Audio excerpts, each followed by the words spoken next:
wariyaasha Soomaaliyeed ayaa xiliyada ay ku guda jiraan howl maalmeedkooda waxa ay la kulma dhibaatooyin iyagoona dhib badan u mara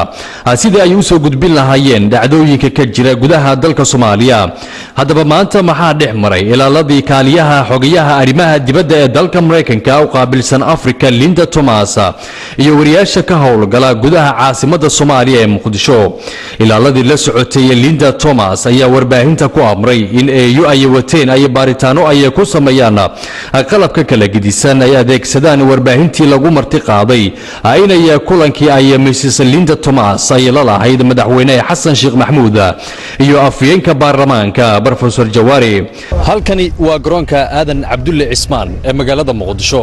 oo maanta ay dhibaatooyin xoogan ay kala kulmeen suxufiyiinta Soomaaliyeed gaar ahaan kuwa ka howlgala magaalada Muqdisho. Haddaba qaar ka mid ah suxufiyiinta Muqdisho ayaa waxa ay dareenkooda ay ku cabireen arintii maanta ka dhacday garoonka Aadan Cabdulle Cismaan. saakaytoola waxaan garoonka soo gaaray hal saac iyo bar subaxnimo ilaa hadda waxaan ku sugnaa garoonka gudaha ayaa nala geeyay X-ray baa nala mariyay oo mataqaanaa ciidamada ammaanka garoonka la mariyeen gudaha markaan tagnay hay'ad sirdoon Mareykan kamid ah ayaa timid meesha oo mataqaanaa kulli ammaanka u qaabshana waxay tii kuma kalsooni X-ray-ga la soo mariyay gabi ahaan banaanka loo saaro saxaafadda Soomaaliya markii banaanka la keenay waxaana loo keenay waxaana lagu amray eygaas in la mariyo kaamaradaha aan wadano annaguna dad islaam aan nahay eyga gabi ahaanba waan diinay wax eeyona la marinay malaanire way diido ay tir hadaan ey la marin waa in banaanka laga baxaa garoonka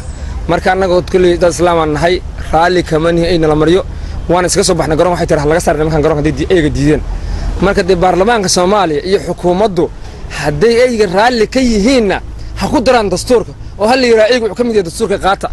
annaga islaam aan nahay dad qofka islaamkana waxa ku waajib ah inuu san ay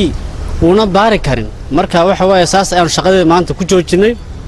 markii la noo diiday oo nagu shuruud naga dhigin aygaasna baaro marka dawladda Soomaaliyeed iyo baarlamaanka iyo xukuumadda waxaan ka codsanaynaa barnaamijka isaga ah ay wax baarayo in la naga joojiyo hadii kala dastuurka lagu soo daro aygu hadda kadib wax uu baaraya saas aan maanta hawsheeda ku joojinay kahor inta aysan wariyaashu ay soo gelin garoonka Aadan Cabdulle Cismaan ayaa waxa ay soo mareen mashiinada baaritaanka lagu sameeyo amana jirin baahi keenaysa in eeyo loo adeegsado in qalabka warbaahinta lagu baaro waxayna goobtu ahayd garoonka Muqdisho oo si aad ah ay ilaalo ay uga hayaan ciidamada dawladda federaaliga ee Soomaaliya iyo kuwa AMISOM. Salman Jamal